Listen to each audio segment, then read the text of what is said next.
Buenas noches, ¿me escuchan? Buenas noches. ¿Cómo están? Perfecto, vamos a comenzar nuestra clase del día de hoy, ¿no?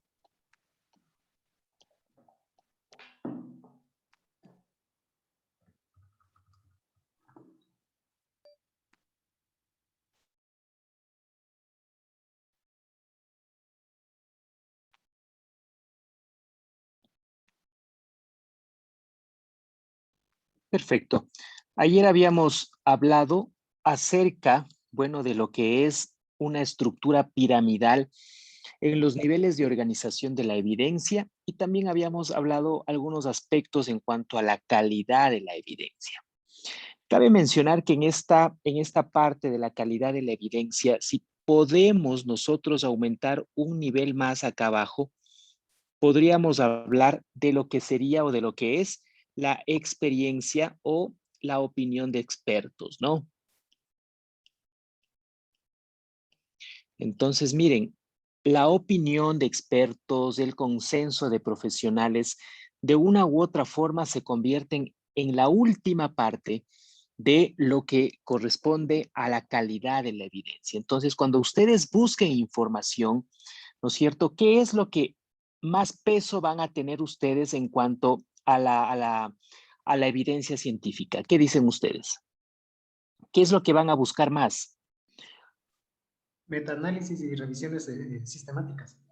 Perfecto, pero ojo que no siempre va a haber la suficiente información como para, obviamente en este caso, de todos los temas o todas las preguntas clínicas que nos planteemos, no vamos a tener siempre revisiones sistemáticas o metaanálisis, ¿no? Entonces, en ese sentido, tienen que ir desescalando o escalando, ¿sí? En este caso, digamos, estas intervenciones con la finalidad de siempre tratar de pegarnos o de buscar un metaanálisis o una revisión sistemática, ¿sí? Mucho ojo con esa situación. Ahora, es importante que dentro de lo que es la elección del diseño de estudio, cómo ustedes van a elegir el diseño de estudio en base a la intervención que ustedes quieran realizar. Si yo tengo en este punto,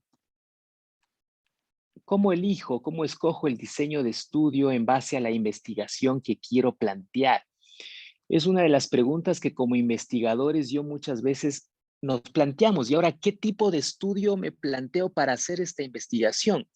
En este punto, ustedes tienen que establecer, ¿sí? Si lo que van a hacer tiene relación con una intervención. O sea, como investigadores, ustedes van a intervenir en el hecho de administrar un fármaco, recolectar una muestra de sangre, ¿sí? Es decir, o exponer, tener una exposición a una intervención, ¿ok? Y por otra parte, lógicamente, no voy a hacer una intervención o una exposición prácticamente, ya sea a un fármaco, un factor de riesgo, ¿sí? En la muestra, lógicamente, o en los pacientes o en los sujetos que son motivo de estudio. Esto es lo primero que yo tengo que plantearme. Si yo llego a la conclusión y digo, no, si voy a intervenir, yo voy a administrar este medicamento, yo voy a exponerle a este paciente a este factor de riesgo, ¿sí? Entonces debo tomar en cuenta lo siguiente. Si de pronto esa exposición, ¿sí? Va a ser aleatoria, si esa exposición va a ser aleatoria, o si de pronto esa exposición no es aleatoria.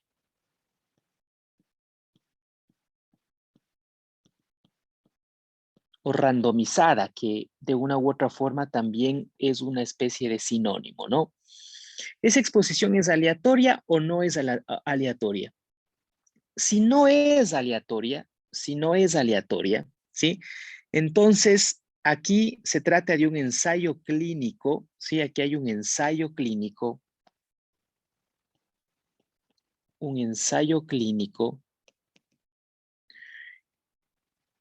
controlado, no randomizado,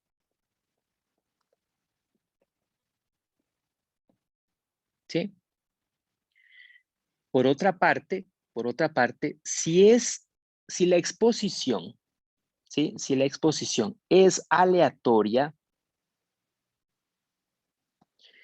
en este punto yo debo establecer si existe una exposición ya sea individual o si de pronto vamos a hacer una exposición en grupos,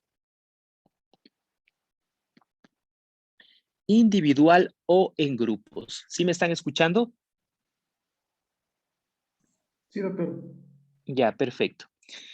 Si es una exposición individual, ¿sí? Aquí lógicamente puedo tener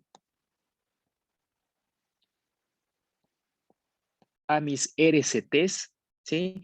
Ya sea uno de superioridad, de equivalencia, de no inferioridad, cualquiera de todos estos, ¿sí? Y si es en grupos, ¿sí? En grupos de participantes, claro, tengo también aquí, todo dependerá. Aquí tengo RCTs que sean de pronto de superioridad, de no inferioridad o de equivalencia. Y acá tengo, ¿sí? Un ensayo clínico controlado tipo clúster, que se llama. ¿Ok? Bien. Por otra parte, si es que no hay una intervención en este punto o no hay una exposición, primero que ya nos vamos a enfocar en otro tipo de diseño que es ya más observacional.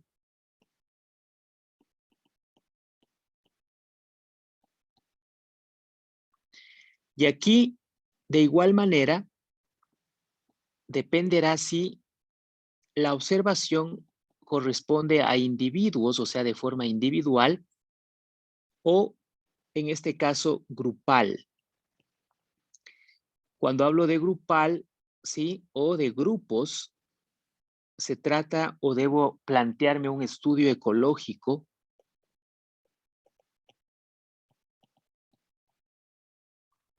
Y por otra parte, si es individual, debo plantearme la posibilidad acá si existe o no una comparación o no. Si voy a establecer una comparación o no. Comparativo o no comparativo.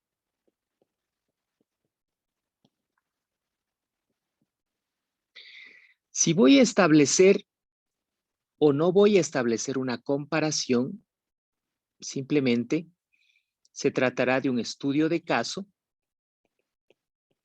Simplemente es la descripción de un estudio de caso o una serie de casos. ¿Sí? No voy a comparar con nada aquí. Si es comparativo, entonces debo plantearme,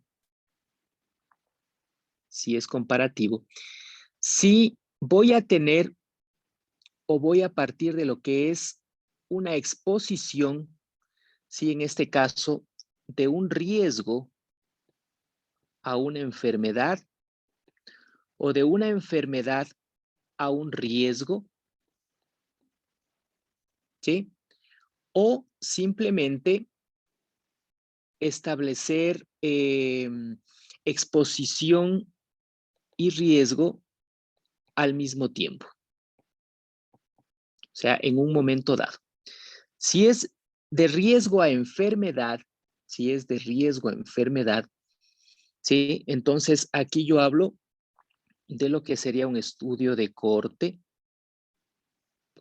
Si es de enfermedad a riesgo, aquí hablo yo de casos y controles. Y acá hablo de un transversal. ¿Sí? Ahora, que a los de cortes le den una connotación, hay un corte prospectivo y hay un corte retrospectivo. ¿Sí? Pero es únicamente en el hecho de recabar la información, nada más. Uno habla de que recabó la información de forma retrospectiva porque se fue a las historias clínicas del pasado y empezó a revisar la información. Y prospectivo porque la información lo está generando desde ese momento en adelante. ¿Sí? Nada más. Ok, entonces mucho ojo con esta situación al momento de yo elegir qué tipo de estudio voy a aplicar en base lógicamente a la investigación que yo quiero, ¿sí? Que yo quiero plantear. Entonces, eso es uno de los pasos importantes que deben tomar en cuenta. Ya en la búsqueda de la información, doctores, ya en la búsqueda de la información, podrían ustedes adoptar más o menos un orden. Cuando ya empiezan a la búsqueda de la información, ustedes obviamente pueden, no hay un orden establecido para esto, pero en la búsqueda de información, sí metodológicamente podrían, en primer lugar, buscar páginas como por ejemplo el Google Académico. Google Académico, ¿no? Que no es lo mismo que el otro. Les estoy poniendo más o menos una secuencia de cómo buscar la información. Después podrían optar ustedes, en este sentido, por PubMed, el general, ¿no?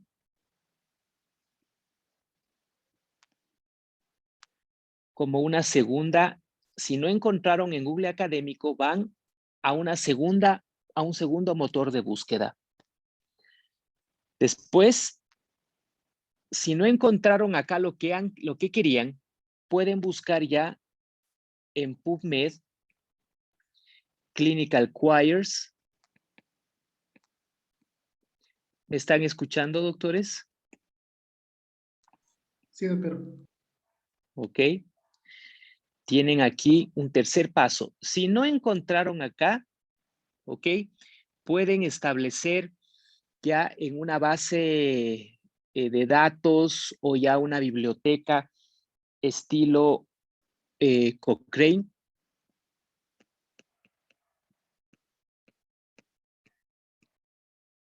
¿Sí? O en su defecto, Cochrane Library.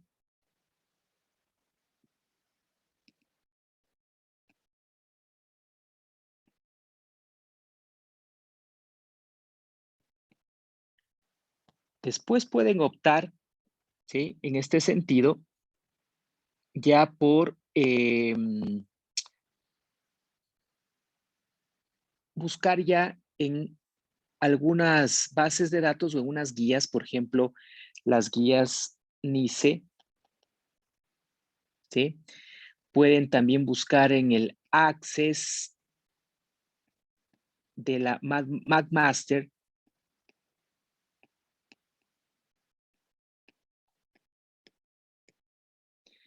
Pueden ver en Trip Database.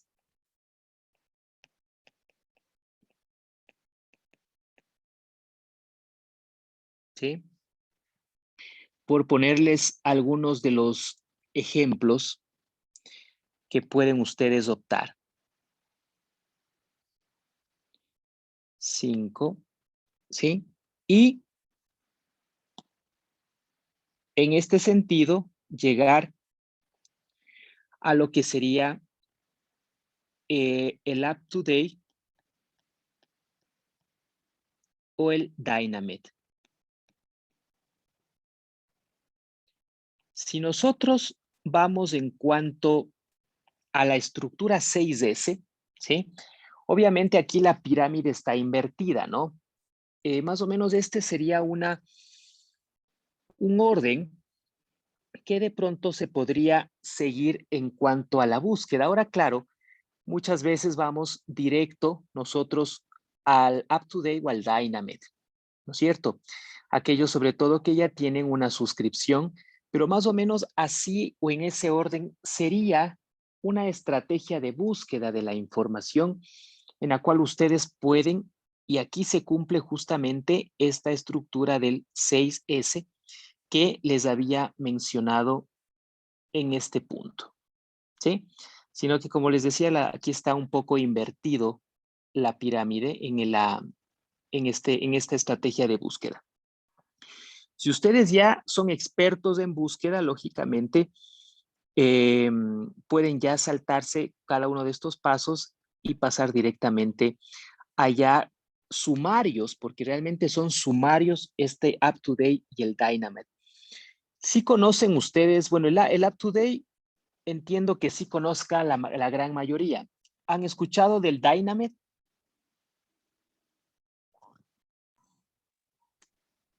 Sí, doctor. ¿Qué, qué le parece en su experiencia? Cuénteme si hacemos una comparación entre UpToDate y Dynamite.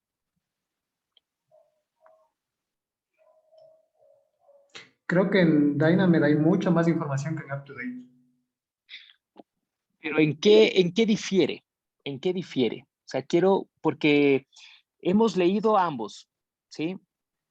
Eh, ¿qué, quiero saber qué tipo de información le parece a usted que es la que aporta Dynamite que de pronto UpToDate no, o viceversa. Dynamite es mucho más explícito. Por ejemplo, no sé, voy a poner un ejemplo de alguna patología que busco. En cuanto a epidemiología, en Dynamite es mucho más completo. Ujú. UpToDate está mucho más resumido. Ok, perfecto. Sí, su apreciación es bastante buena al respecto. Efectivamente, Dynamite es mucho más, digamos, técnico en el manejo incluso de los términos. Le habla ya de estudios y le pone el número de participantes, etcétera, etcétera. Déjeme ver si yo tengo por acá acceso que nos pueda más o menos para hacer una comparación. Bueno, acá le tengo el UpToDate.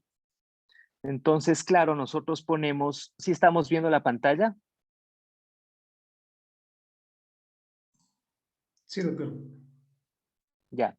Entonces, para los colegas que de pronto no han tenido acceso, esta es la plataforma de UpToDate, ¿sí? En la cual yo hago la búsqueda y claro, al ser este un sumario, lo que hace es condensar, lo que hace es compilar toda la información de diversos artículos científicos y ordenarlo lógicamente en base a cada uno de estos parámetros, dependiendo lógicamente el tema que ustedes busquen. Es como lógicamente una base en la cual tienen toda la información y al final la bibliografía.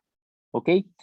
Más o menos así se comporta UpToDate. Es una redacción, como ustedes pueden ver, a cuerpo seguido, ¿sí? Como estar leyendo un libro prácticamente, ¿ya? Eh, y acá tienes a tu izquierda, tienes lógicamente las, puedes acceder a gráficos, a tablas, a algoritmos. En términos de lectura, es más simple UpToDate en comparación con Dynamite. Sí, es más simple, es más rápido entender o tomar decisiones en base a la lectura de UpToDate. En cambio, Dynamite es ya algo más complejo y necesitas ya dominar algunos aspectos en cuanto a medicina basada en evidencia. Estoy buscando Dynamite por acá.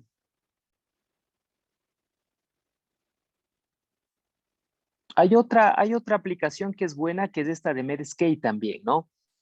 Ya dentro de su práctica profesional, esto es ya un poco más básico, eh, pero sí, te puede servir como una fuente de consulta breve, rápida. Por acá está.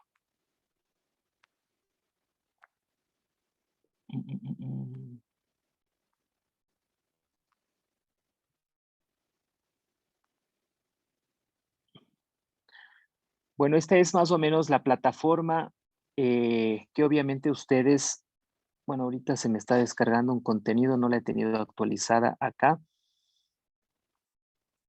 Voy a esperar un momento.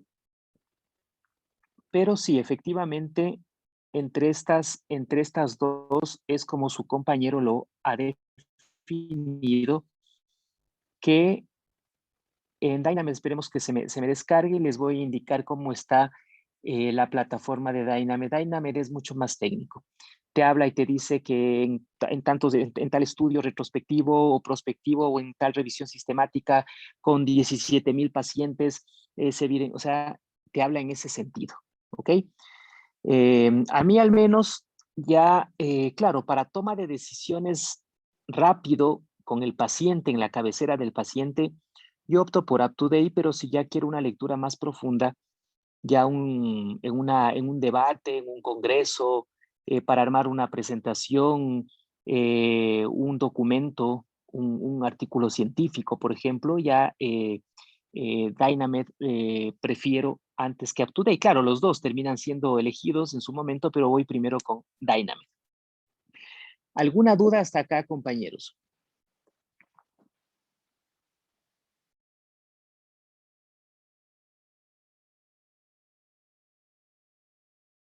¿Me están escuchando? Sí, doctor. Ya. ¿Dudas por parte de la clase en este sentido? Bien, ahora vamos a conversar un poco acerca, ¿sí? De lo que corresponde a analizar cada uno de estos estudios que nosotros hemos puesto acá, un transversal, un prospectivo, un retrospectivo. ¿Qué elementos me aporta el uno? ¿Qué elementos del otro? ¿En qué casos del uno? ¿En qué casos del otro? Es decir, algunos parámetros y sobre todo algunos indicadores que son importantes a la hora de nosotros dar lectura a un artículo científico para, obviamente, enfocarnos y entender lo que se quiere o lo que trata de decir el autor.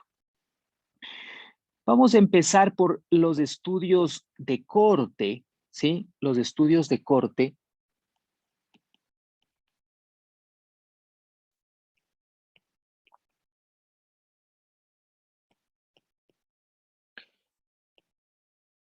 Estos estudios de corte, ¿sí? Como habíamos visto en nuestro esquema, obviamente son estudios observacionales, en la cual obviamente se trata de investigar cómo era el orden acá. Estos estudios miden riesgo, ¿sí? Miden riesgo definitivamente, permiten establecer riesgo, pero ¿cuál es el sentido que tiene este estudio de corte? No se olviden que va desde lo que sería, les decía, de dónde a dónde va, de un factor de riesgo a enfermedad o de enfermedad al riesgo.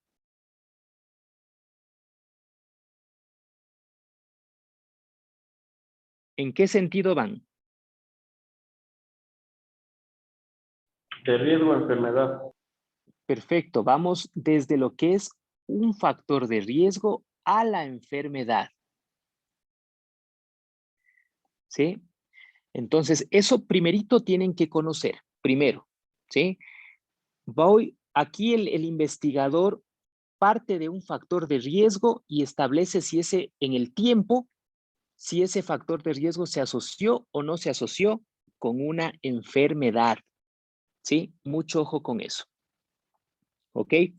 Primera característica en este sentido, ¿qué es lo que le diferencia de los de los casos y controles, ¿sí? En los cuales es de la enfermedad al factor de riesgo. Los estudios de corte también, de hecho, se puede obtener un corte prospectivo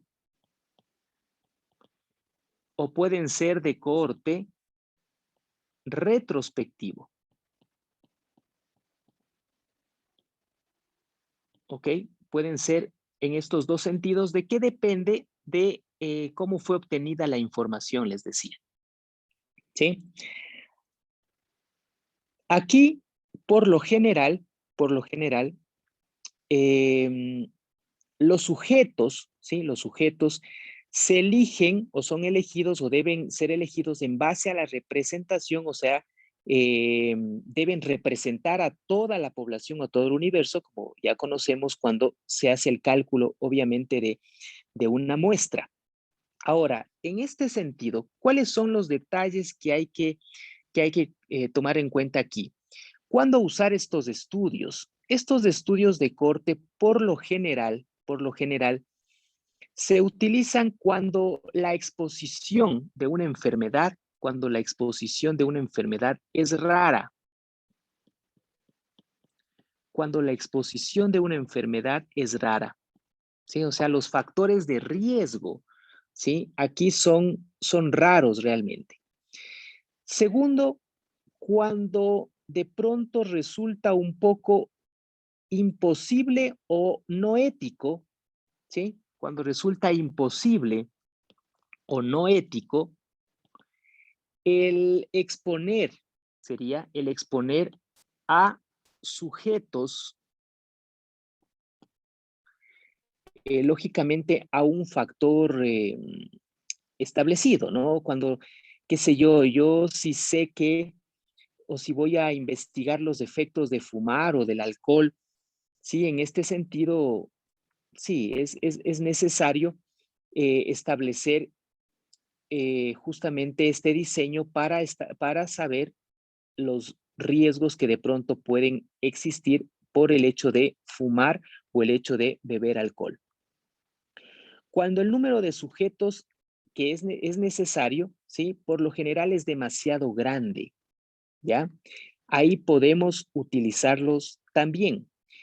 Estos estudios, por lo general, doctores, por lo general, suelen ser estudios largos, ¿sí? Duran 10, 15, 20 años. Entonces, son estudios costosos por lo general, ¿sí? Son estudios costosos, años de seguimiento, pero que en nuestra pirámide de evidencia obviamente están muy por encima de los casos y controles, de los transversales, de los de serie de casos, ¿sí? Reporte de casos. Entonces, eso como algunos de los detalles que hay que considerar. Aquí es necesario manejar algunos términos, ¿sí? Aquí es necesario manejar algunos términos. Partimos del total de una población, total de población. Dentro de este total de población va a haber un número, ¿sí? Va a haber un número de este total de población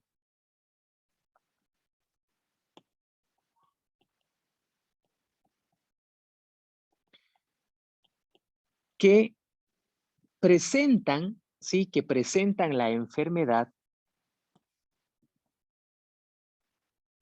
y aquellos que no presentan la enfermedad, ¿sí? Es decir, estos están sanos prácticamente, estos están enfermos, ¿ya? En ambos grupos,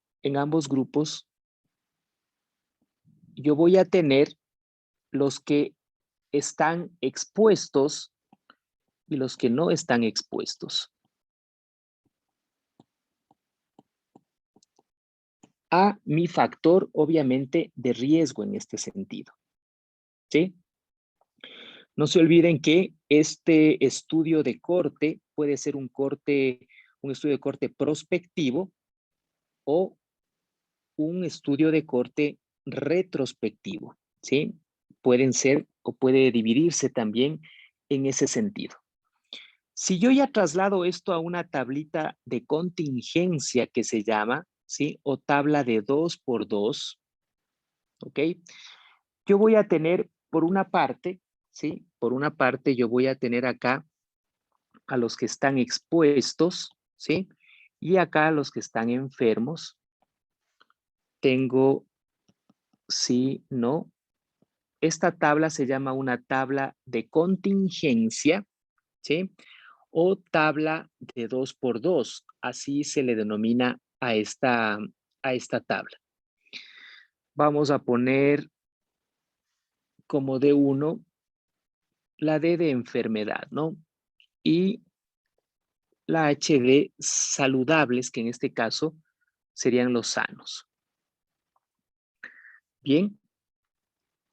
En esta tabla acá voy a tener los totales.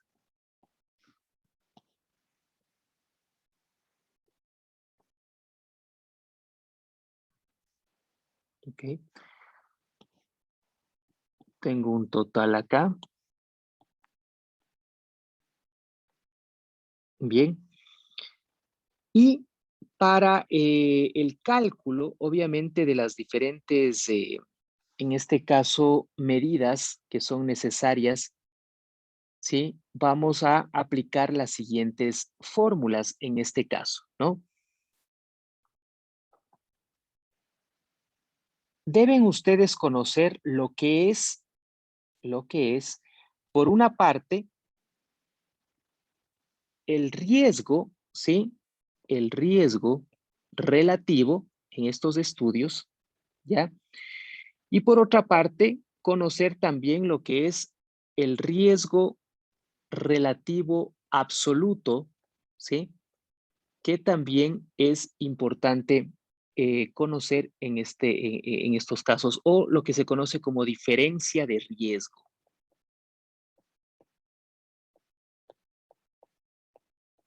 Diferencia de riesgo, ¿sí? El riesgo relativo, ¿sí me están escuchando? Sí, doctor.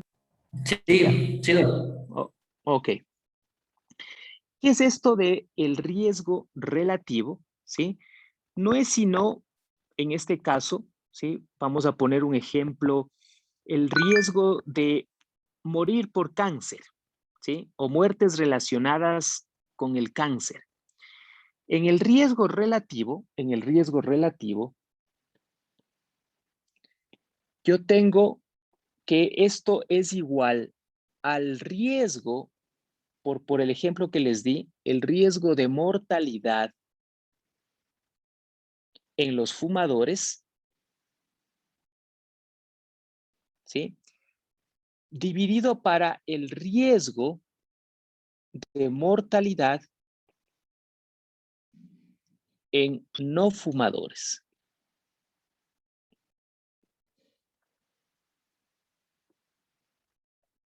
¿Sí? Por otra parte, el riesgo relativo absoluto, ¿sí? O conocido como diferencia de riesgo,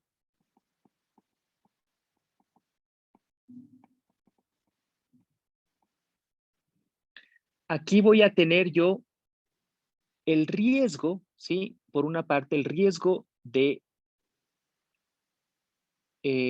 sería el riesgo de la mortalidad, ¿sí? El riesgo de mortalidad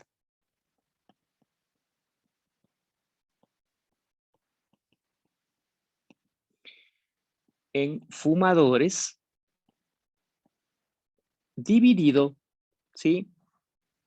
Perdón, es menos, ¿ya? Menos el riesgo de la mortalidad en no fumadores. Entonces, para el ejemplo de que les estoy mencionando de que mortalidad por, en este caso, tabaco. En la diferencia de riesgo, siempre se establece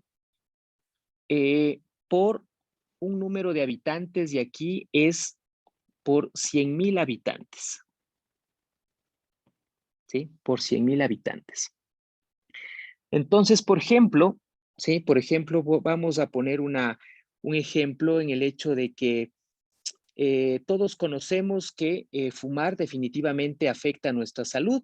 Sin embargo, lógicamente tenemos un reporte en el cual se recibieron 34.439 hombres y 6.194 mujeres, ¿sí?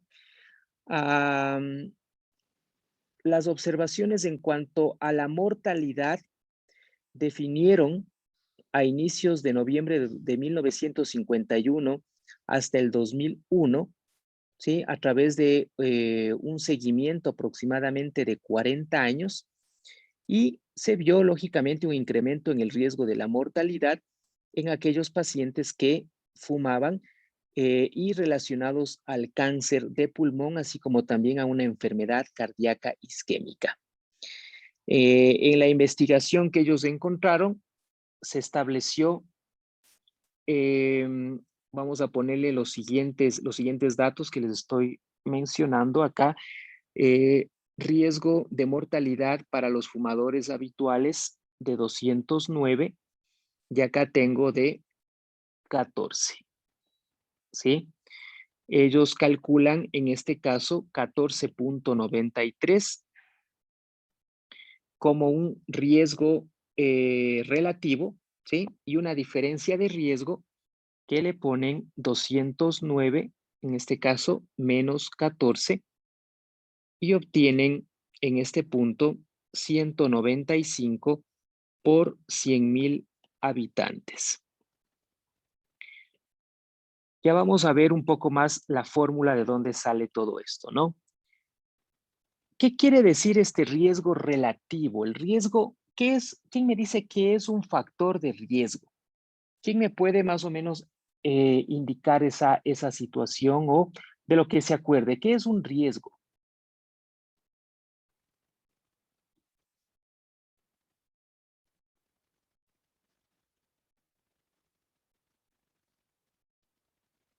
¿Me escuchan?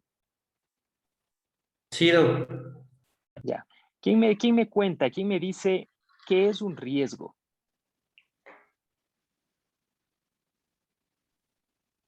De lo que se acuerden.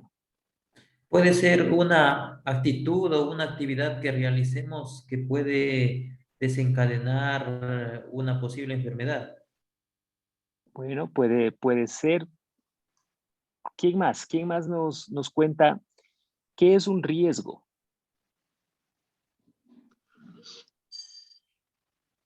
Puede ser cualquier característica o exposición de una persona a la probabilidad de sufrir algún evento adverso.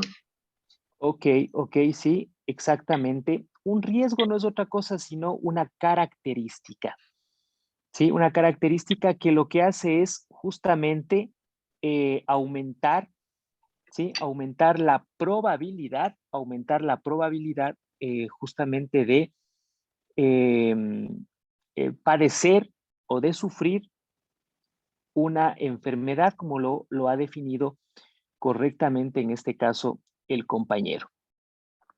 Entonces, sí, justamente en base a eso, ¿sí? En base a eso, podemos nosotros justamente tener estas fórmulas, ¿sí?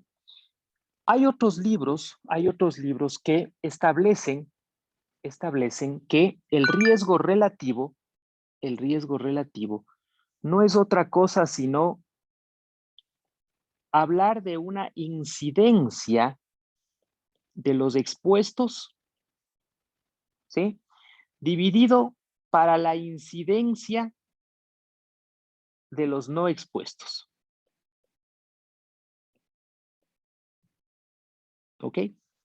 Eso como riesgo relativo. ¿Sí? Entonces, y como riesgo absoluto, obviamente lo que habíamos dicho, la incidencia en este caso de los expuestos menos la incidencia de los no expuestos. ¿Sí?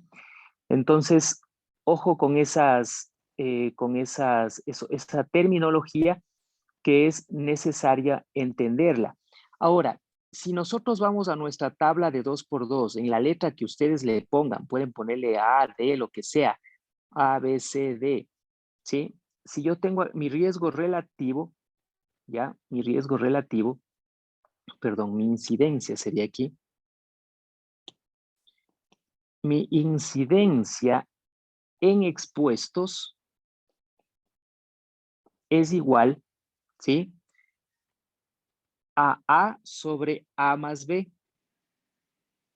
Tomando en cuenta esta tabla de contingencia, ¿no? La que les mencioné acá.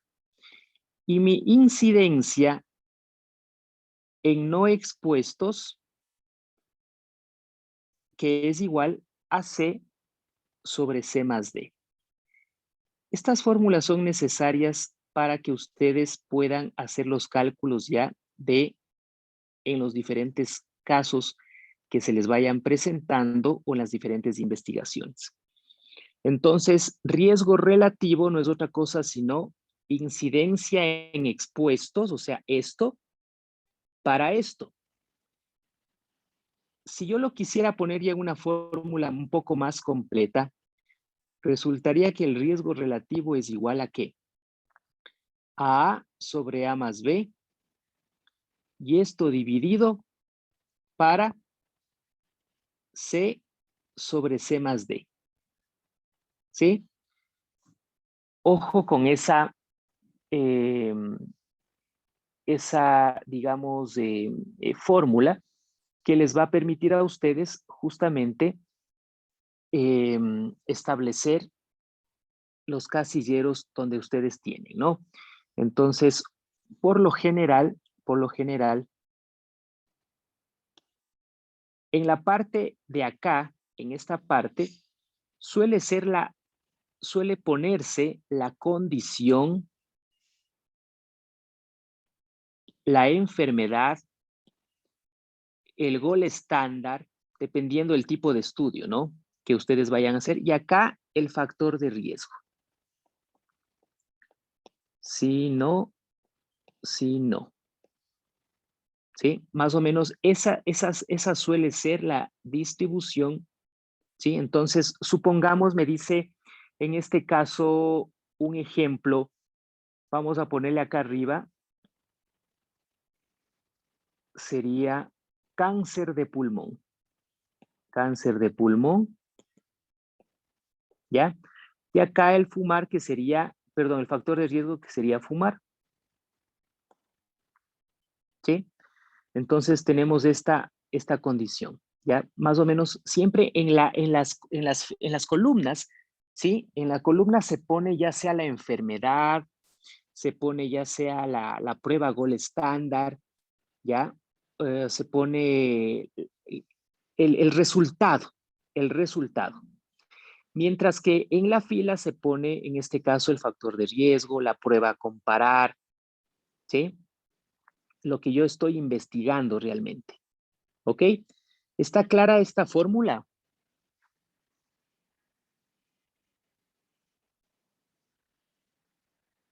¿Estamos claros con esta fórmula?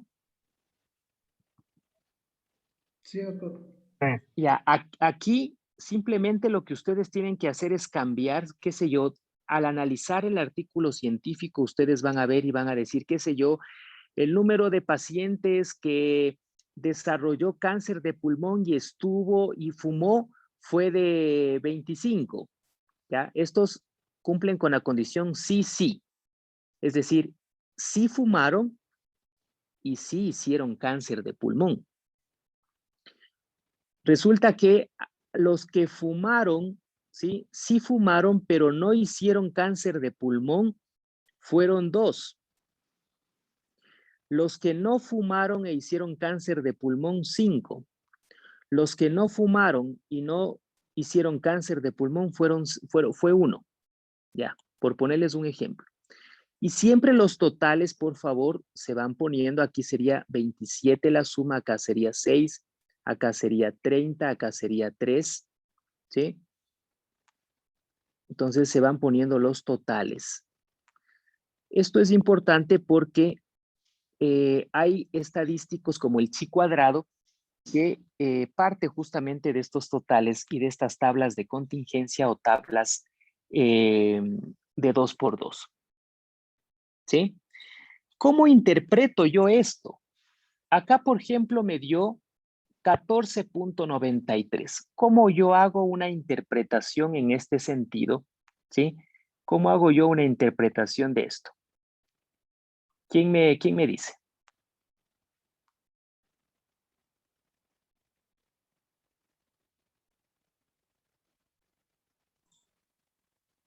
¿Quién me dice cómo interpreto esto? Quienes fuman Ese, tienen 14.9 probabilidad más de morir de cáncer de pulmón. ¿comparado con qué? No se olviden, siempre hay que establecer la comparación. Comparado con los que no fuman.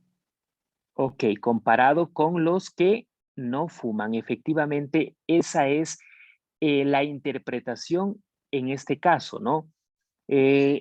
Aquellos pacientes, ¿sí? Aquellos pacientes que fuman tienen 14, casi 15 veces más riesgo, tienen casi 15 veces más riesgo, ¿sí? De desarrollar cáncer de pulmón comparado con aquellos que no fuman, ¿sí? Si estamos de acuerdo en este indicador que es el riesgo relativo. ¿Qué pasa si el riesgo relativo fuera igual a 1? ¿Qué les diría eso? Aquí es importante que para establecer riesgo, ¿sí? Es necesario que sea mayor a 1 para yo leer que existe riesgo. Si es que es igual a 1, definitivamente el riesgo de la enfermedad es la misma en el grupo de los expuestos que en los no expuestos. O sea, en otras palabras, si es igual a 1, no hay riesgo. Aquí hay riesgo. Si es igual a 1, no hay riesgo. ¿Sí? ¿Qué pasa si es, en este caso, menor a 1?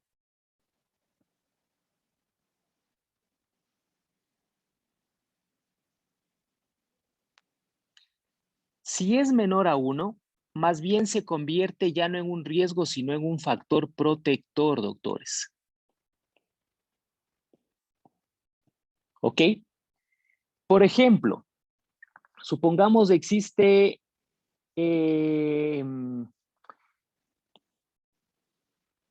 vamos a poner la dieta o el ejercicio. El ejercicio en lo que es COVID. Ya, ejercicio y COVID. Resulta que te salió un riesgo relativo de 0.25. ¿Cómo interpretas eso?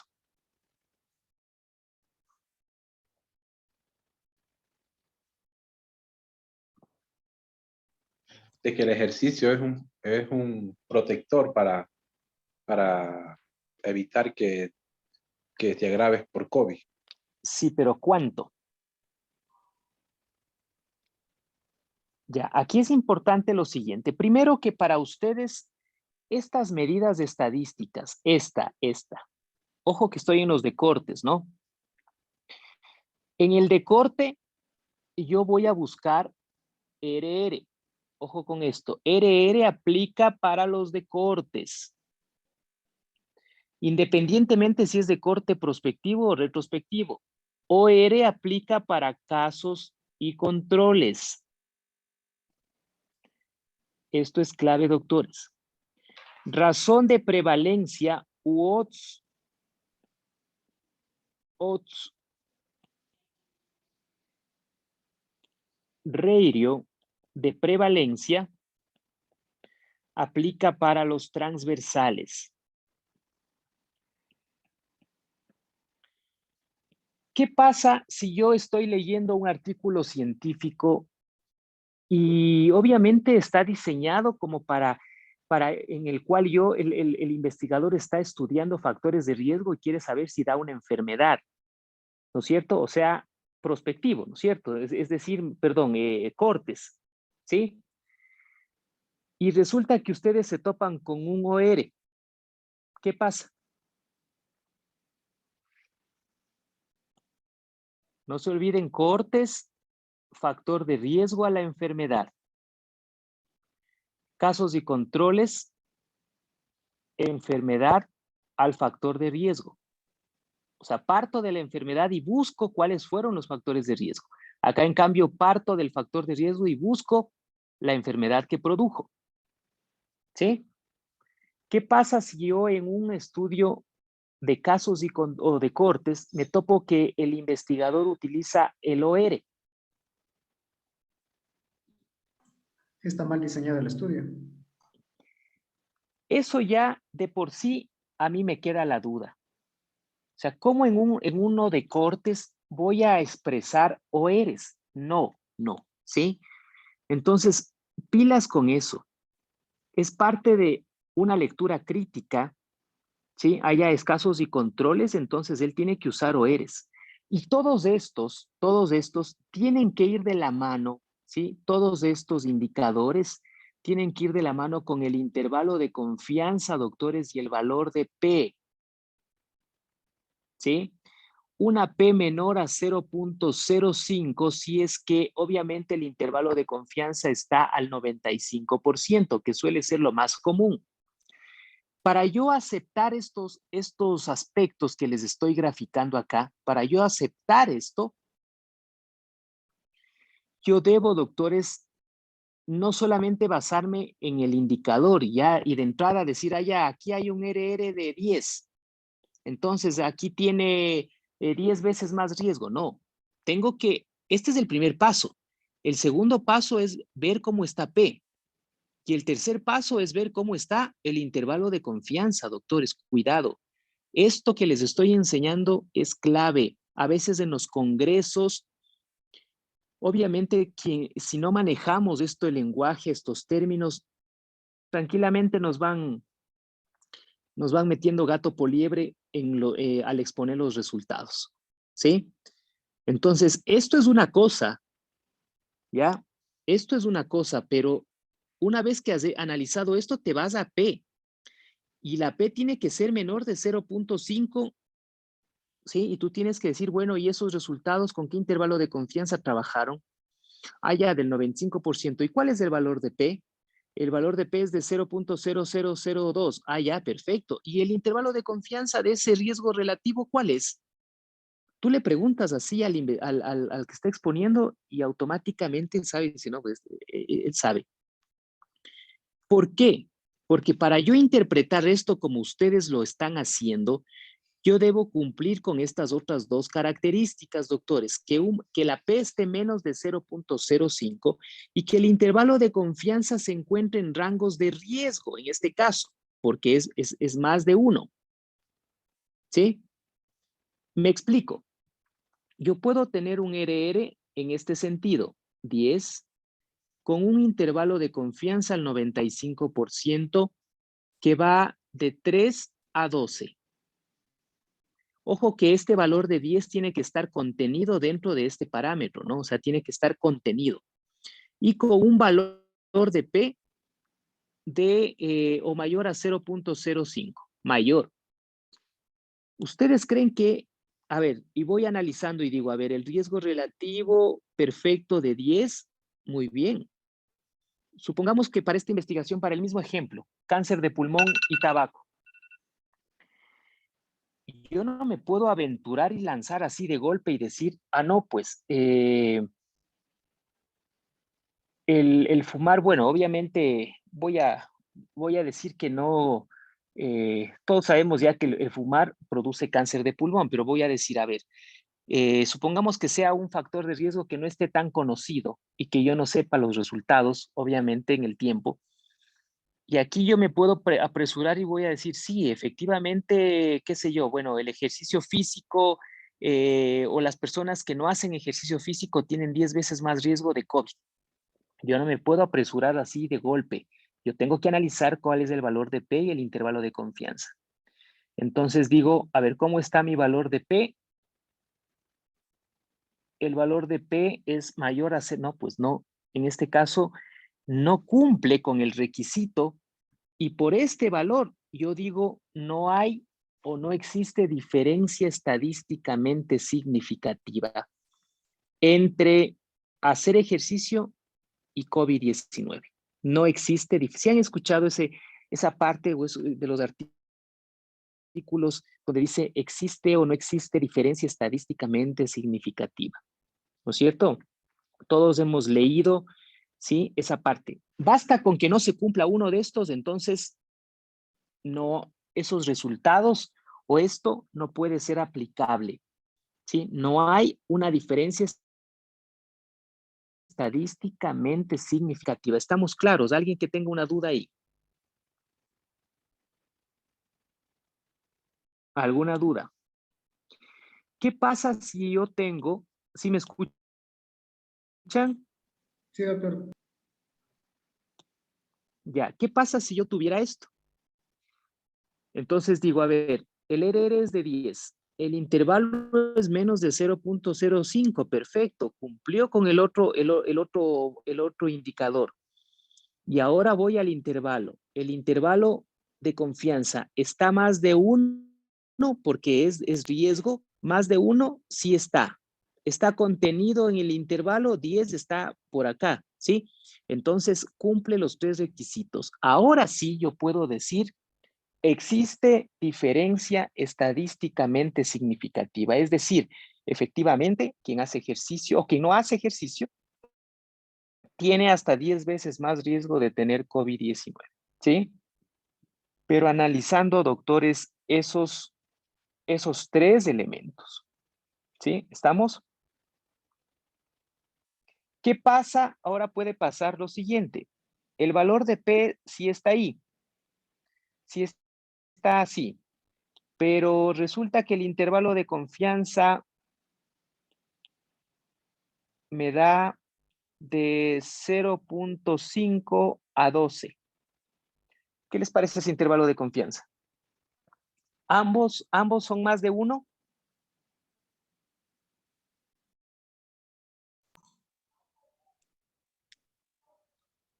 Ambos intervalos, o sea, el límite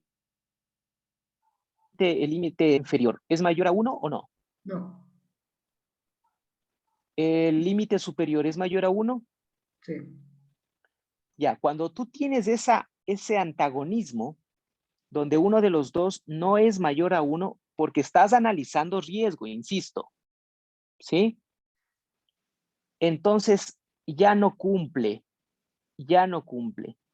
¿sí? Para que ese intervalo de confianza sea válido, doctor o doctores, ambos, el límite inferior y el límite superior tienen que ser más de 1. Cuando quieres demostrar riesgo, por supuesto. Cuando quieres demostrar factor protector, ambos límites, el inferior y el superior, tendrían que ser menor de 1. ¿Sí? Por ejemplo, este que puse de 0.25. Deberías tener un intervalo de confianza, qué sé yo, que vaya de 0.1 a 0.6. ¿Ya? Y con una P menor de 0.05. Ahí resulta válido por todos los lados. Resulta válido por el intervalo de confianza y resulta válido por el valor de P. ¿Estamos claros? ¿Qué pasaría si uno de este intervalo, el 1 sí es menor, en este caso menor de 1, pero el intervalo se extiende de 0.1 a 1.5? Por este 1.5 que ya está más de 1, porque eso ya sería riesgo, ya no se cumple. Y ya digo que no hay diferencia estadísticamente significativa. Si estamos claros con eso, esto que les acabo de decir es algo que es uno de los errores más comunes de aquellos que dicen saber medicina basada en evidencia. ¿Sí?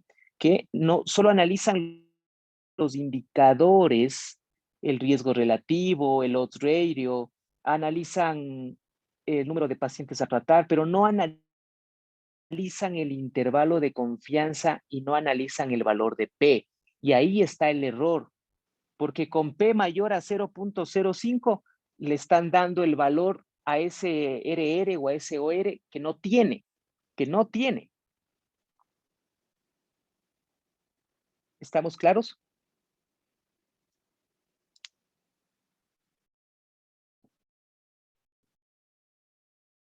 Díganme algo. ¿Me escuchan? Sí, se le escucha. Ya. Dudas. A ver. La última parte, doctor, del último ejemplo que puso del riesgo relativo de 0,25, si es que este sobrepasa el 1,5, eso no No, me quedó no. claro. No, el 1.5 me estoy inventando. Aquí el punto es 1. Ya. O sea, en otras palabras, tú tienes un intervalo de confianza, está construido por un límite inferior y un límite superior, ¿no es cierto? Ujú. Ya. Si el factor, si en este caso el RR te da para factor protector, tu intervalo de confianza también tiene que moverse dentro de un factor protector, es decir, tienen que estar menos de 1, ambos, Ya, ¿sí? Si uno de ellos ya se sale o supera al 1, ya automáticamente ya no vale. ya, me quedó Sí, claro. mejor dicho, ya. Ahora, si tu RR habla de riesgo, o sea, más de 1, como este caso, tu intervalo de confianza también tiene que moverse en un rango de riesgo, o sea, más de 1. Ya, ya. Si uno de ellos es menor a 1 y el otro es mayor a 1, ya no sirve. ¿Estamos? Gracias, doctor. Ya. Y a más de eso, también tienes que ver el valor de P, ¿sí? Tiene que cumplir los 3 para yo decir, aquí hay diferencia estadísticamente significativa. Si a mí me presentan una diapositiva con los resultados de una investigación, me ponen solo los RR o los OR, yo primero que me queda la duda. Imagínate que en una investigación, en una tabla de los autores, te pongan solo el OR o el RR y que no se cumpla estos aspectos de acá. ¿Te queda o no te queda la duda de la validez interna de ese estudio? Obvio que te queda la duda, pues, Ujú. ¿no es cierto? O sea, ¿cómo voy a decir ahora, pero indíqueme el valor de P, indíqueme el intervalo de confianza? ¿Sí? ¿Sí estamos? Sí, doctor. Y muchos artículos que ustedes leen y que leemos todos los días no nos dan así, ¿ya? Y ya son situaciones que nos ponen en tela de duda ya la metodología o sobre todo la tabulación, el análisis de los datos. ¿Sí? O sea, ¿por qué no me puso el valor de P? ¿Por qué no me puso el valor o el intervalo de confianza? ¿Será que quiere sesgar el autor los resultados? ¿Sí? Ahora, una situación,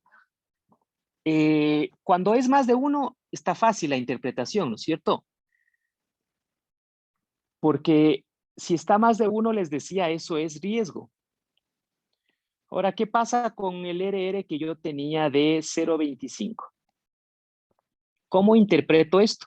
Sí, me decían es que es un factor protector, sí, pero ya en términos de redacción, de redacción o para que la gente te entienda, esto le pasas a porcentaje haciendo lo siguiente, sacando la diferencia, ¿sí?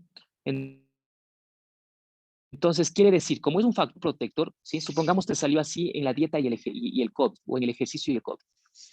Para redactar esto sería que la población, ¿sí? o los sujetos que hacen ejercicio experimentaron una reducción del riesgo de COVID-19, una reducción del riesgo de COVID-19 del 75%. ¿Sí? Supongamos aquí era 0.30. Acá entonces es del 70%. Si aquí es se me ocurre del 0.46, ¿cuánto será la reducción de riesgo?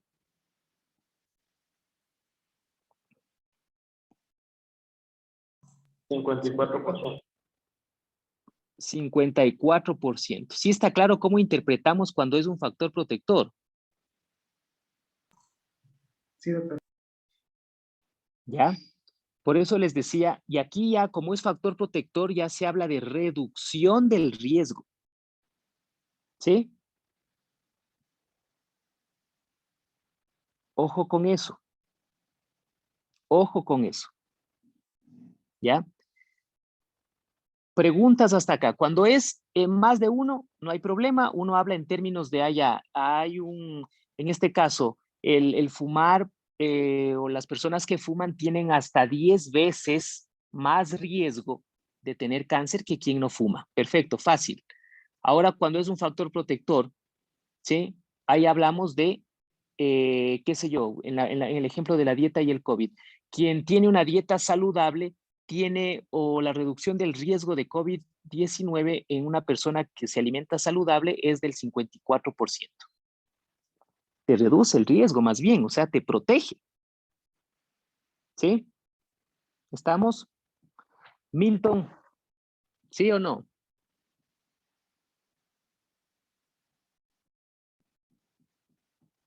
Ya se ha ido el Milton. ¿Sí me escuchan?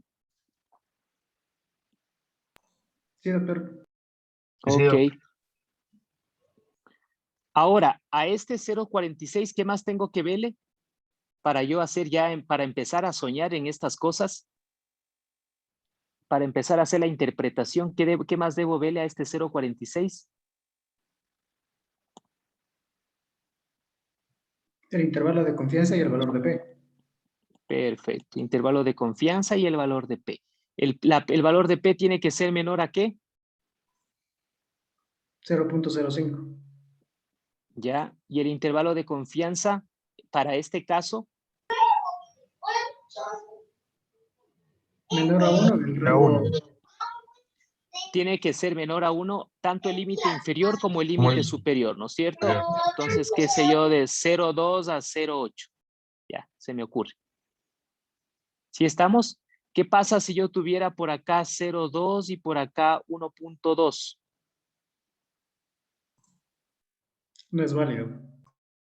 Ya no es válido, ¿sí? O sea, ya no puedo hacer esta interpretación, doctores, ya no puedo. Ahí yo ya concluyo y digo, no hay diferencia estadísticamente significativa. O sea, realmente las personas que llevaron una dieta saludable, no se le puede atribuir el hecho de que por esa dieta no tengan riesgo de COVID. O sea, no puedo. No se le puede atribuir. Entonces, miren qué importante, y esto es algo que no nos dicen, ni los libros nos dice esta situación, que es necesaria. Siempre que les expongan a ustedes los resultados de una investigación y que solo les dejen el RR, párense, pregunten, bueno, ese es el RR, ¿cuál es el valor de P? ¿Podría indicarme los intervalos de confianza? O a veces yo he visto a expositores en congresos internacionales que exponen con el intervalo de confianza, así, con el valor de P, con un intervalo, supongamos así, ya. Y nos cuentean que sí hay reducción del riesgo, o sea, se ponen a interpretar teniendo un intervalo de confianza así. ¿Sí? Entonces ahí uno dice, a ver, un ratito, no es así, ese intervalo de confianza no corresponde a un factor protector porque el límite superior está por encima de 1 y el límite inferior sí como un factor protector, pero debe ser o debe moverse en límites o en rangos de un factor protector. Entonces lo que usted me está diciendo no es verdad, no es verdad. No hubo diferencia estadísticamente significativo. ¿Sí? ¿Estamos?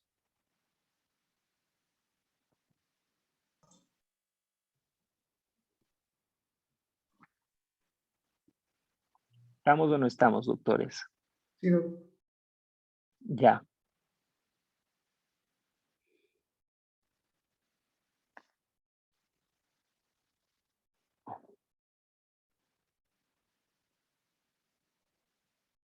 Bien. Ahora,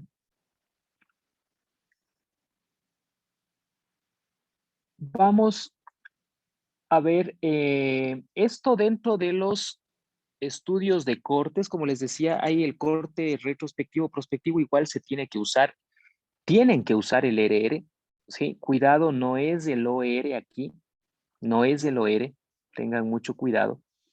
Y si ya utilizan mal esos términos, entonces, obvio, ya desde ahí estamos mal, ya desde ahí partimos mal, ¿sí? Entonces tengan cuidado con esa situación. Vamos ahora a ver qué pasa en los estudios en los casos y controles. Esto del valor de P y esto del intervalo se aplica para todos, ¿no? Esto es aplicable para todo. Deben siempre ver eso.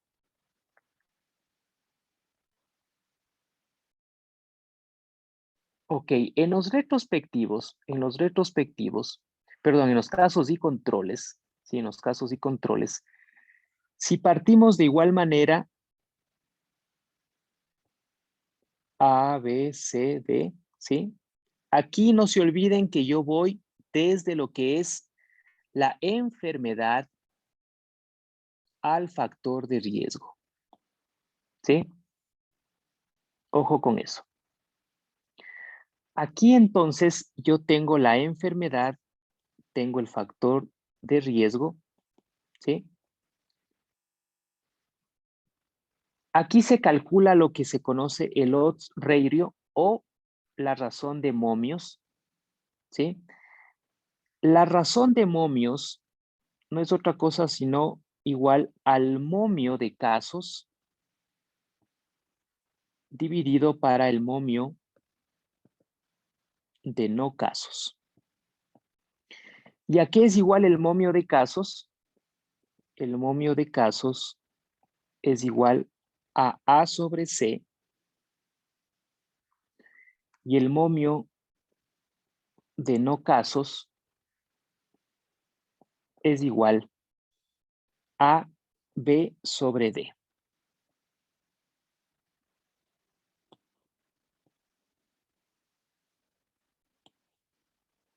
En otras palabras, esto sería igual al momio de casos, que sería A sobre C, ¿no es cierto? Dividido para B sobre D. ¿Sí?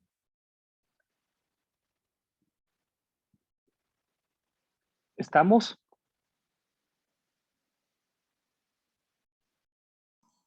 Sí, doctor. Ya, el resto de la clase, ¿alguna duda?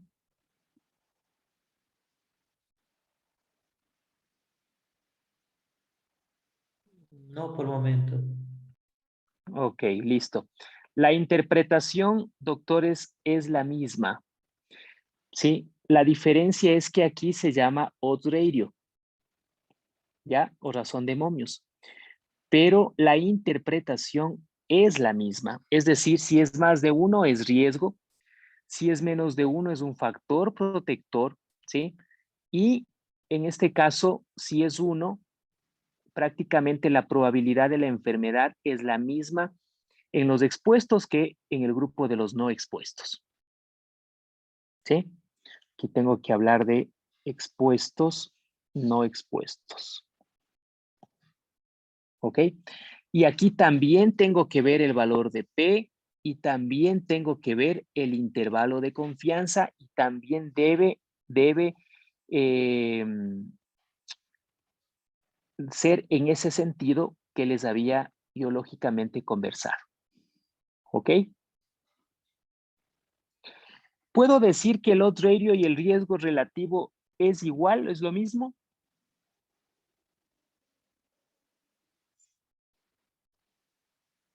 ¿Puede ser aplicable o entendido como algo similar?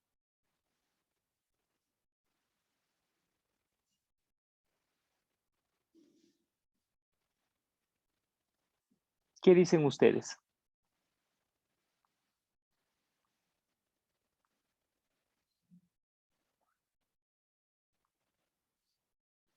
Doctores, ¿el odds ratio y el riesgo relativo pueden ser interpretados como igual?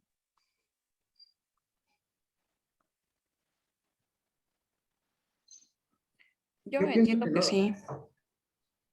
¿Mm? Créanme que son o deben ser interpretados igual en el mismo contexto. Sí, es más un asunto de forma que de fondo. El odds ratio es para los casos y controles y el riesgo relativo es para los estudios de corte. Punto. Punto. Que ambos tienen una significancia igual, pero obviamente en el contexto del estudio es diferente, ¿sí? Pero ten mucho cuidado de en casos y controles hablar de RR, cuidado, y viceversa. Ahí sí estás mal. O sea, quien conoce de medicina basada en evidencia te va a decir, a ver, pero usted está hablándome de riesgo relativo en casos y controles, o sea, ni fregando. ¿Ya? Y esos pequeños errores que parecerían, pero eso ya habla mucho de la metodología, ya habla mucho de realmente la credibilidad de lo que tú estás presentando. ¿Ok? Entonces, ten cuidado en ese sentido, ¿sí? Ten cuidado en ese sentido para que no caigas parecerían cositas muy simples, pero créeme que a la hora de la hora, obviamente, habla mucho de quién está presentando ese caso, ¿no? Bien, ahora, en los transversales, doctor, transversales. Yo te decía que los transversales no solamente te ayudan a evaluar prevalencia, que tú podías estimar riesgo a través de algo que se conoce como la razón de prevalencia, ¿sí? En la cual no es otra cosa sino la prevalencia de los expuestos sobre la prevalencia de la enfermedad en los no expuestos, ¿sí? Aquí obviamente tenemos que la prevalencia de los expuestos es igual a A sobre A más B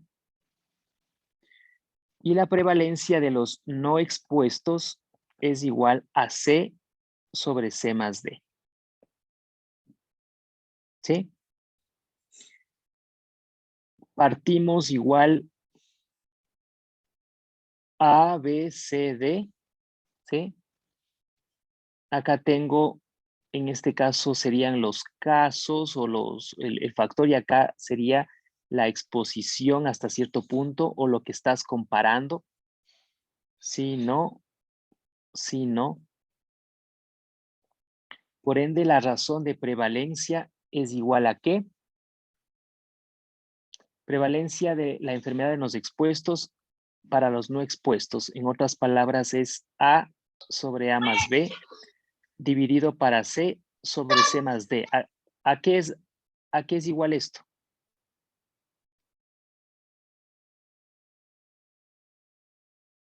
¿Mm?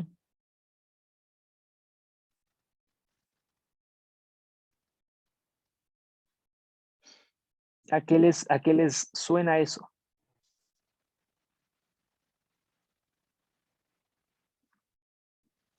La razón de prevalencia. Razón de prevalencia.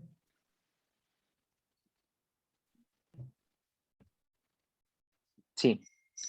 ¿A qué les suena eso? De lo que ya hablamos.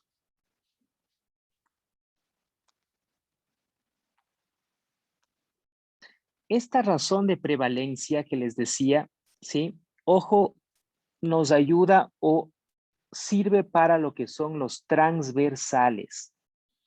En un estudio transversal, ¿sí? En un estudio transversal, yo sí puedo estimar riesgo. Ojo, no puedo calcular riesgo, pero sí puedo hacer una estimación, ¿sí? En un transversal, sí puedo hacer una estimación del riesgo.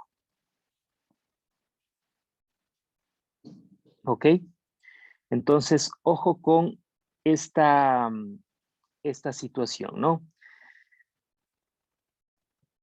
¿Qué más? Vamos con los estudios. Vamos ahora con los estudios de validación de pruebas diagnósticas. ¿Sí? Estudios de validación de pruebas diagnósticas. Hay algunas aplicaciones que ustedes podrían, obviamente esto se puede, ¿sí están viendo la pantalla? Sí. Ya. Hay algunas aplicaciones que me gustaría, bueno, para los, este sistema es iOS, pero sí para Android pueden también descargarse, sería interesante. Déjenme ver si tengo algunas calculadoras acá que me van a permitir un poco simplificar esto, ¿no?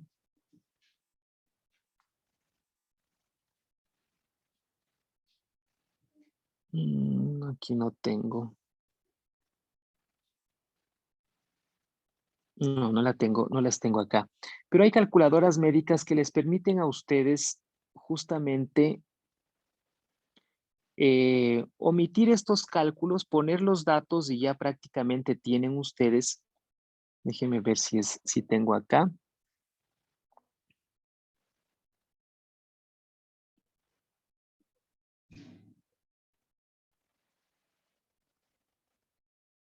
Mm,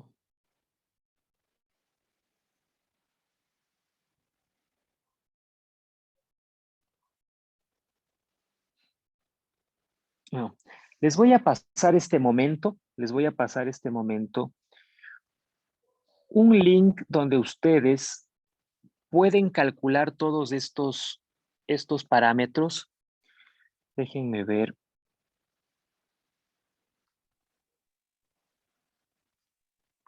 Vamos a ver acá.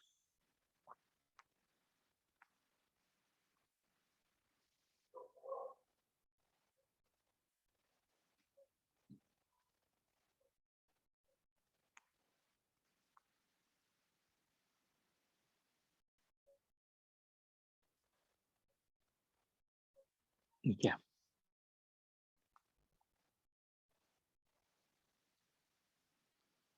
En este link tienen ustedes en este documento en Excel, ¿sí? Si ustedes ven abajo, sí están viendo abajo las pestañas, ¿no? ¿Estamos viendo? Sí. Ya. Déjenme descargarme esto para poder trabajar un poco en esta base de datos.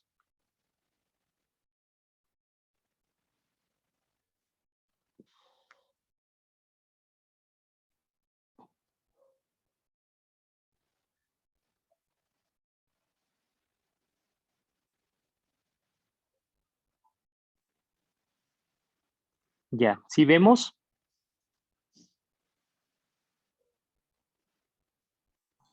Sí, doctor. ¿Sí? Ya. Miren, este es un link, una calculadora buenísima, buenísima. En alguna de mis clases me la facilitaron. Aquí abajo ustedes tienen el tipo de estudio. Por ejemplo, este dice estudio de casos y controles. Si ustedes leen acá, dice expuestos, no expuestos, casos, controles. ¿Sí? Porque es la matriz o es una calculadora para esto. Voy a cambiar acá, voy a poner ah, con esta cuenta no se permite edición. Creo que no estoy con una versión autorizada, pero no es de la calculadora, sino es del programa dentro del iPad que no me permite hacer cambios.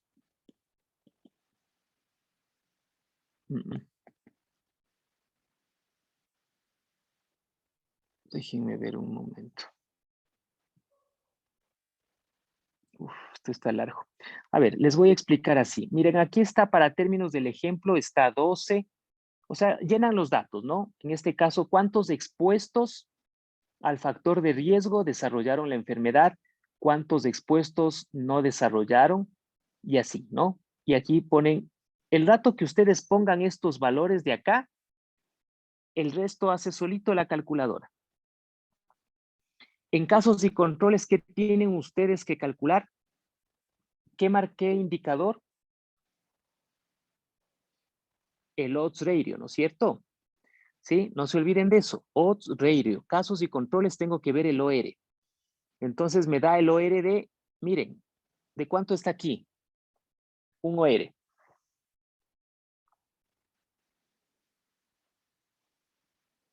¿Cuánto dice?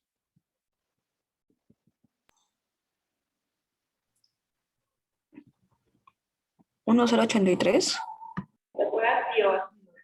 No, el odds ratio, no, el otro es... 0.92.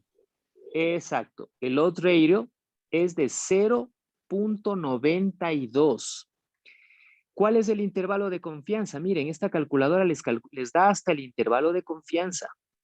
¿Sí? Y el valor de P. ¿Cuánto está el intervalo de confianza? Dice el intervalo de confianza está al 95%, eso está abajo. 95%, ¿sí? Y el intervalo de 0.23 a 3.67, ¿sí? El rato que ustedes, primero que este odds ratio me da para riesgo o para factor de protección. Factor de protección. Me da para factor de protección. Por ende, el intervalo de confianza debe moverse también en esos límites, ¿no es cierto? ¿Se mueven esos límites? El valor superior está por encima de 1. Exacto. Entonces, automáticamente digo que no es estadísticamente significativo, ¿sí? Obviamente estamos únicamente poniendo un ejemplo. No sabemos ni a qué corresponderá el 2, el 26. Es solo un ejemplo que les estoy poniendo. Pero miren, aquí ustedes tienen, ¿sí? Tienen claramente, en esta calculadora solo llenan los datos y automáticamente les calcula, ¿sí? Todo eso, ¿ok? Esto vale oro, así es que cuídenlo. Tengo acá abajo pestañas también en la cual, en base al estudio, ¿sí? Miren, acá tengo, en cambio, para lo que es cortes. No, este es razón de prevalencia, este es para el transversal. Miren, SRP significa razón de prevalencia. La razón de prevalencia, en definitiva, puede ser interpretado como un OR o un RR.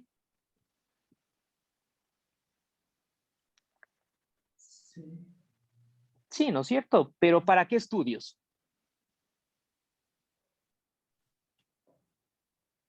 ¿Para cortes? Pero, no, la razón de prevalencia, ¿para qué estudios? ¿En qué estudios cabe el término razón de prevalencia? Los ¿Qué transversales. estudios?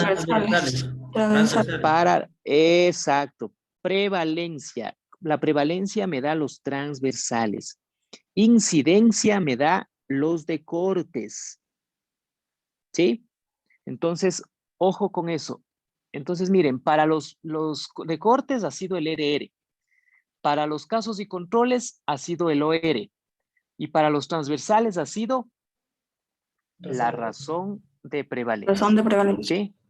Exacto, muy bien. Asimismo, tengo que saber el intervalo de confianza y el valor de P, doctores, ¿sí? Eso es importante. Aquí el valor de P está como error. Déjame ver. Algunos le ponen como error.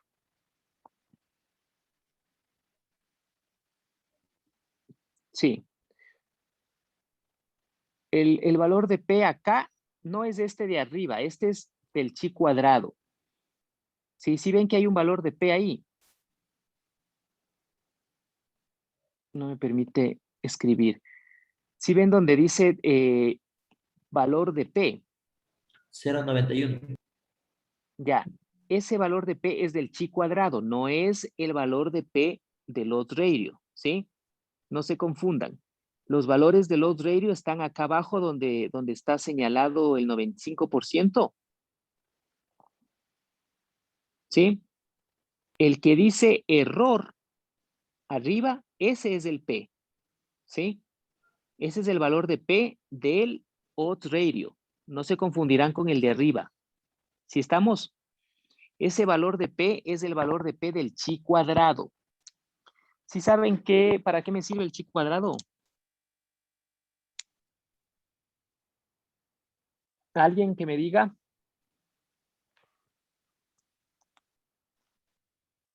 Sí hemos escuchado todos del chi cuadrado, ¿no es cierto? Sí. ¿Hemos escuchado o no hemos escuchado? Ya, verán. En términos sencillos, ustedes no se van a complicar. Si algo tenemos que hacer en la vida y es prácticos. El chi cuadrado sale de una tabla de 2 por 2.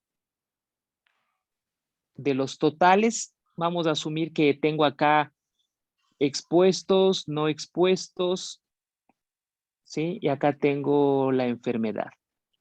¿Sí, no? Supongamos acá tengo yo infarto agudo del miocardio, acá tengo LDL mayor o igual de 190. ¿Ya?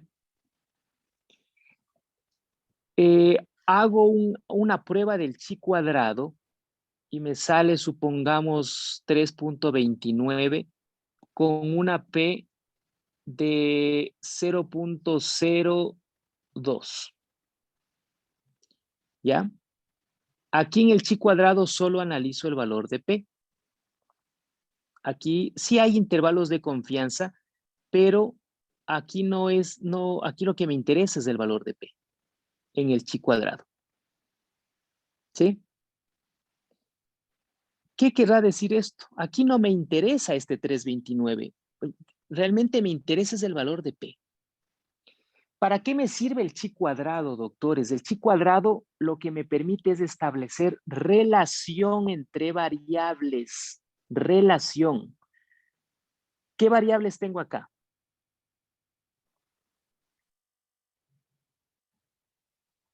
Infarto agudo del miocardio y tener un LDL más de 190. ¿Sí? Resulta que estoy haciendo una investigación y quiero ver si es que el tener un LDL mayor o igual a 190 se asocia con infarto agudo del miocardio. Esa relación entre estas dos variables, esa relación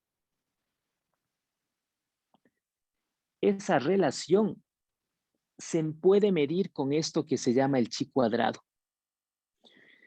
Si la P es menor a 0.05, sí hay relación, sí hay.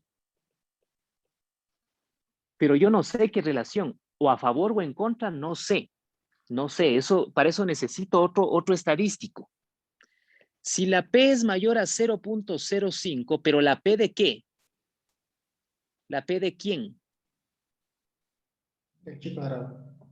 La P del chi cuadrado, no se confundan. Cada uno de estos, el chi cuadrado, el RR, el OR, todos tienen valor de P, todos. No mezclarán el uno con el otro.